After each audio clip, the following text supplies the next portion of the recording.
I'm making plans for Nigel.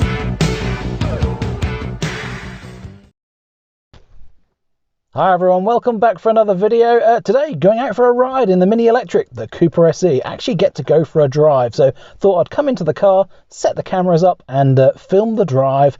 Have a little bit of a share of the efficiency I get and the driving that I'm getting, and try and cover a couple of things today. One of them is the difference that I'm experiencing in myself and my driving styles compared to the Kona Electric to the Mini Electric. And of course you get to see that on camera. But the other is I'm actually allowed out. Why am I allowed out? I'm getting my COVID jab today, so I thought I would cover that too. I presume some people will be interested and to hear first-hand experience of what it's like going to get your jab, because I've been hearing there are multiple ways of booking it. For example, there's a website, the NHS Book Your Appointment, and it says on it what age group can apply online and get their jab booked. Now, I went onto that site as soon as it said over 50s and I'm allowed to actually go and book that in, and I found that basically it only gave me the option of the major centres. I could go to Norwich in the centre, or I could go to Suffolk, I could even go to Essex. It gave me a long list of places I could go, but they weren't the same places as were being offered by the local GP surgery. My wife Susan, she had her appointment come through. She's 54 and she had it come through on the day that the site still said 55, and she booked through the link with the GP, and it gave her a lovely village location just 10 miles away. So my preference is of course to go for a nice country drive in the Mini and go somewhere nice rather than a busy centre in the centre of Norwich. So anyway, the reason for sharing this is I thought I would share with you the excellent service that we've had from that COVID centre. It's in Hethel, Norfolk, which is just on the other side of Wroxham. And it just wasn't what I thought I would experience. It was extremely busy and had a precision of organisation about it, almost military-like. And it's not what I've experienced of the NHS previously. Normally they're behind schedule, they're very good at admin, they like delaying things. But no, this was rock solid, pinpoint accuracy. They were diverting people in the car park, one over there, one over here, one over there.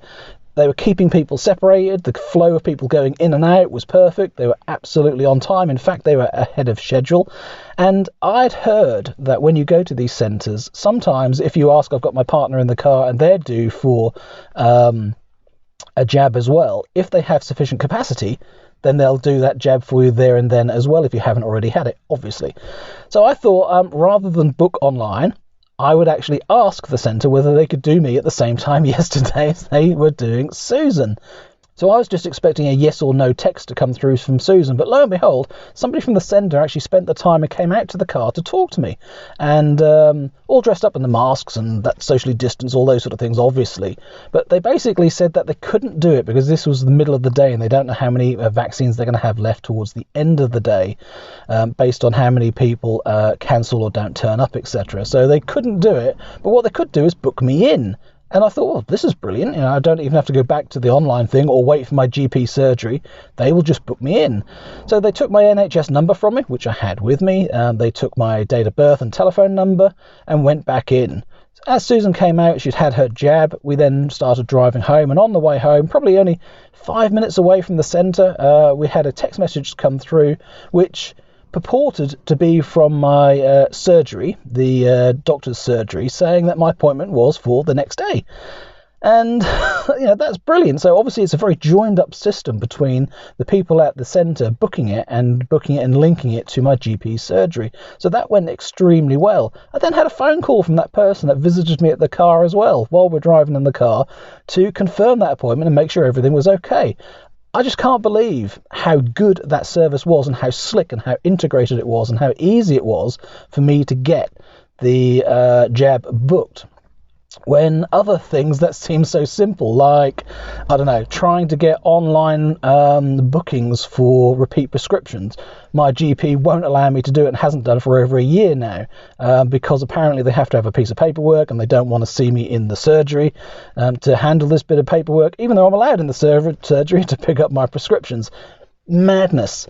So left hand often doesn't talk to the right hand and they're burdened with admin and just say no to everything. But with the COVID stuff, it seems to be yes, and they can do it, and they're very, very slick. And I was really impressed with that. So well done, NHS, I say, well done. That really is good. But the reason for sharing with you is because of that dilemma. Do you book online through the website with the NHS, or do you wait for your GP to give you a link to go and book it yourselves? And I would say, from my experience, the difference is you get a more localized set of options for where to get your jab done if you wait for the one from the GP surgery. I'm going today for the AstraZeneca jab. That's what I'm getting, and hopefully I'll be all right. Hopefully there won't be any side effects. Susan's feeling pretty rough. She did last night and today.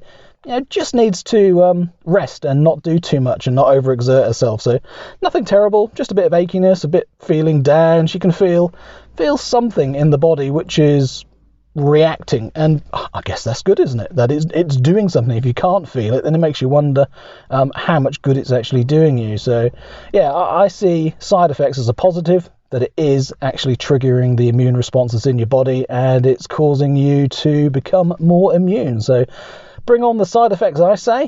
Also, if I don't get any, then I guess it means I'm quite immune to start with. So we will see, won't we? Anyway, there's my introduction. We're going off of the video, so I'll say goodbye now. Thank you so much for watching these videos. If you haven't seen many before, there's a whole host of ones with my Kona electric. I'm starting to do more with the mini electric as I'm allowed to get out and test things. And there's lots about solar panels and home storage batteries. So have a look through the playlists, have a look through my past catalogue of videos, and feel free to browse around. And if you're thinking about changing energy supplier, have a look at my videos about OCTOPUS Agile and OCTOPUS Go. That really is going really, really well for me, and I can't recommend that enough. Not just because of the referral bonuses of getting an extra 50 quid. It's not just about that. It really is a good experience, and it really is cheaper energy than I had before. So I recommend it, definitely. Take care, and see you again soon. Bye for now.